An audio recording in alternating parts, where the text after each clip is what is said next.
और आइए इसी खबर पर हमारे साथ जुड़ गए हैं हमारे संवाददाता अश्वनी मिश्र। अश्वनी से बात करते हैं। अश्वनी, जिस तरह से हम देख रहे हैं कि चनाब नदी पर बने सलाल बांध के गेट को फिर से बंद कर दिया गया है और भारत की ओर से कार्रवाई की जा रही है ताकि पाक शायद अपनी जो एक घिनौनी हरकत है उससे बाज आ सके, उसको इसका एहसास हो सके।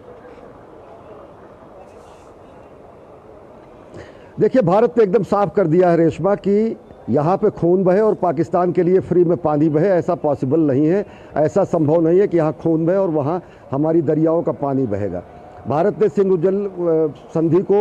स्थगित कर दिया है। सिंधु जल संधि को स्थगित करने के बाद भारत को पूरा अधिकार है कि अपने जल का जो उपयोग है वो पूरी तरीके से सुनिश्चित करे, अपने डैम को अपने तरीके से पुनर्निर्मित करे, अपने डैम को वो नए तरीके से विकसित करे। और उसी क्रम में अगर देखें तो सलाल जो है चनाब पर बना हुआ जो हमारा बांध है वो रन टू रिवर डैम है, लेकिन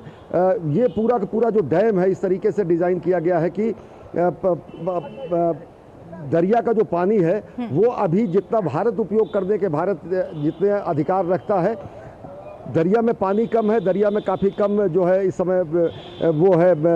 फ्लो है। तो ये फ्लो जैसे जैसे बढ़ता जाएगा ये पाकिस्तान के लिए कहीं ना कहीं मुसीबत बढ़ेगी और निश्चित तरीके से भारत को जो 80% अपने जल का उपयोग करने का अधिकार पाकिस्तान को भारत ने दिया था, महज हम सिंधु, चिनाब और झेलम के 20% जल का ही उपयोग करते थे। भारत इस पूरे जल का उपयोग कर सकेगा और उसी क्रम में जब सिंधु जल संधि को स्थगित किया गया है तो भारत अपने बांधों के पुनर्निर्माण के लिए, अपने बांधों के उपयोग के लिए, अपने जल के उपयोग के लिए पूरी तरीके से स्वतंत्र है और उसी का प्रभाव दिख रहा है, उसी का प्रभाव आने वाले दिनों में दिखेगा। जैसा कि आपने कहा कि पाकिस्तान ने यूएनएससी में गुहार लगाई है। जी, इम्तियाज़ अहमद को भी गिरफ्तार कर लिया गया और कहीं ना कहीं पाकिस्तान के जो मंसूबे हैं वो हम तक ना पहुंच पाए, भारत इसके बारे में ना जान सके और शायद इसीलिए वो पानी में डूब गया ताकि सारे जितने भी शवाहिद थे वो ख़त्म किए जा सकें। रेशमा, कुलगाम की ये घटना है। कुलगाम की घटना में ये इम्तियाज़ मरगे जो है इसने वहाँ के स्थानीय आतंकवादियों को मदद मुहैया कराई थी, ऐसा उसने स्वीकार किया था। उनको भोजन सप्लाई करना, उनको लॉजिस्टिक सप्लाई करना, उनको अन्य सुविधाएं फराहम करना, वो वहाँ के ओवरग्राउंड वर्कर की तरह काम करता था। पूरे घाटी में सब ओवरग्राउंड वर्कर और स्लीपर सेल के खिलाफ करारा जो है अभियान चल रहा है। इसी क्रम में वो एक हाइड आउट को दिखाने के लिए जा रहा था जो आतंकवादियों के छिपने के ठिकाने होते हैं और उसी बीच में मौका पाकर वो दरिया में कूद गया भागने के फिराक में और अफसोसनाक तरीके से उसकी मौत हुई, जिसमें उसकी लाश भी बरामद की गई है। एक चीज़ मैं और कहूँगा, इन्हीं तरीके की घटनाओं को सोशल मीडिया पर अलग अलग तरीके से पाकिस्तान समर्थक लोग और पाकिस्तान की तंत्र जो है हमारी सुरक्षा एजेंसियों को बदनाम करने के लिए दिखाता रहता है। सोशल मीडिया पर इस तरीके के जब वायरल वीडियोस आते हैं तो उसमें बताया जाता है किस तरीके से किसी निर्दोष आदमी को मार दिया गया, आम शहरी था उसको मार दिया गया, जिससे कि यहाँ की फिजा में कहीं ना कहीं जो है बैमन सुघोला जा सके। बिल्कुल, आज यूएनएससी सुरक्षा बल उसके साथ जा रहे थे, वो सुरक्षा बलों को हाइड आउट दिखा रहा था और उसमें वो खुद ही भागकर उसने अपनी जान गंवाई है। और जैसा कि आप करें, यूएनएससी में आज बैठक है, 5 परमानेंट मेंबर होते हैं, 10 जो है उसके अस्थायी सदस्य होते हैं। अस्थायी सदस्यों में पाकिस्तान भी इस समय अस्थायी सदस्य, उसने गुहार लगाई है।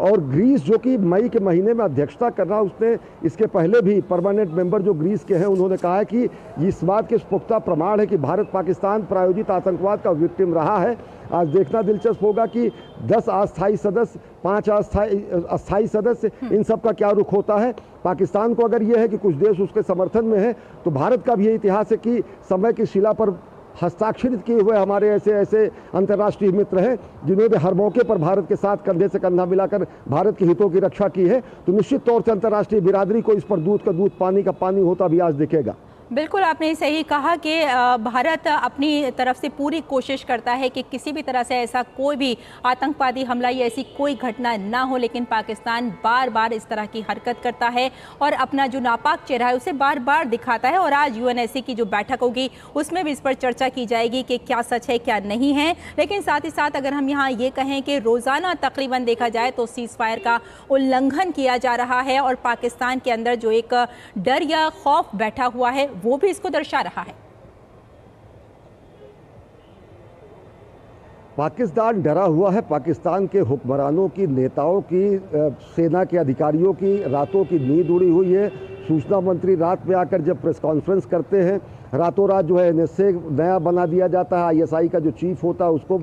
वो दिया जाता है। आज पाकिस्तान के एक असेंबली की बैठक है, नेशनल असेंबली की, जिसमें वो कोशिश करेंगे अपनी सियासी एकजहती को साबित करने का, लेकिन वो तार कल ही हो चुकी है जब सर्वदलीय बैठक हुई थी और पाकिस्तान तहरीक इंसाफ PTI ने इमरान खान की पार्टी ने इसका बहिष्कार किया है। अलग अलग अंदरूनी उसके अपने सियासी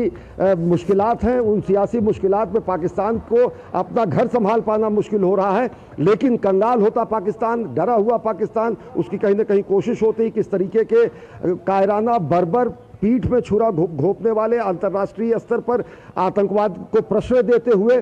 वो ऐसी हरकतें करता है कि पाकिस्तान कश्मीर की घाटी में खलल पैदा कर सके, पाकिस्तान के मुद्दे को अंतर्राष्ट्रीय रुख दे सके, लेकिन अंतर्राष्ट्रीय स्तर पर हमेशा उसकी किरकिरी होती है, आगे भी वो दिखेगी। भारत राजनीतिक स्तर पर, डिप्लोमेटिक स्तर पर, स्ट्रेटेजिक लेवल पर,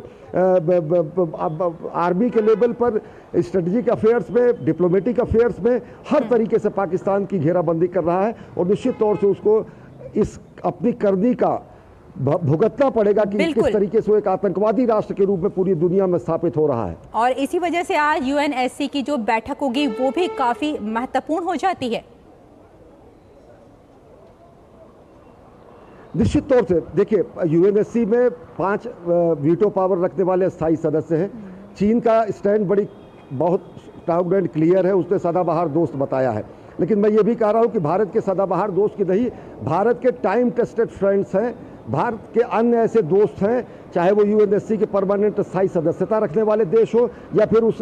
10 अस्थायी सदस्यों में के देश हो या फिर दुनिया की अन्य बिरादरी हो जो कि UNSC को बनाती है। और ये मौका UNSC के लिए भी होगा, यूनाइटेड नेशंस को भी ये दिखाना होगा कि किस तरीके से निर्दोष लोगों की अगर हत्या की जाती है तो उसको किसी तरीके का डिप्लोमेटिक कवर नहीं दिया जा सकता है, उसको किसी भाषाई डिप्लोमेटिक लैंग्वेज में नहीं व्याख्यायित किया जा सकता है, उसकी कड़े शब्दों में निंदा होनी चाहिए। इसके पहले जैसा कि मैंने कहा कि मई के महीने में जो ग्रीस के परमानेंट रिप्रेजेंटेटिव है उन्होंने एक बयान में कहा है कि इस बात के पुख्ता प्रमाण है कि भारत पाकिस्तान प्रायोजित आतंकवाद का विक्टिम है। तो दुनिया ये जानती है कि पाकिस्तान हिंदुस्तान में आतंकवाद भेजता है, आतंकवाद को एक्सपोर्ट करता है। अब जबकि भारत और पाकिस्तान के संबंध इस कगार पर पहुंच चुके हैं कि पूरी दुनिया इसको कहीं ना कहीं बहुत गौर से देख रही है, तो पाकिस्तान एक भभकी देता है, गीदड़ भक्ति देता है कि हम एक परमाणु संपन्न राष्ट्र है, लेकिन दुनिया ये जानती है कि भारत एक परमाणु संपन्न सक्षम राष्ट्र होने के साथ साथ एक जिम्मेदार राष्ट्र है। हम पहले परमाणु हमले का इस्तेमाल न करने की हमारी नीति रही है, लेकिन पाकिस्तान अंतर्राष्ट्रीय स्तर पर सबको केवल डराने के लिए, धमकाने के लिए, अंतर्राष्ट्रीय समर्थन हासिल करने के लिए या फिर अंतर्राष्ट्रीय स्तर पर अपनी गुहार लगाने के लिए, अपनी चीख पुकार सुनाने के लिए बताता है कि हमारे पास एटमी हथियार है। भारत कभी परमाणु हथियार की धमकी किसी को नहीं देता है। पाकिस्तान एक ही सुर में शुरुआत से ही किसी भी कार्रवाई के पहले से ये शुरू कर देता है जिससे वो अंतर्राष्ट्रीय स्तर पर लोगों का ध्यान खींच सके, लेकिन उसमें उसकी किरकिरी होती है, वो बेनकाब होता है, आगे भी बेनकाब होगा। यानी ये कह सकते हैं कि विश्व स्तर पर पाकिस्तान की निंदा हो रही है, बावजूद इसके पाकिस्तान अपने आतंकवादी जो उसका एक घिनौनी हरकत है उनसे बाज नहीं आ रहा है। बहुत बहुत धन्यवाद अश्वनी हमारे साथ जुड़ने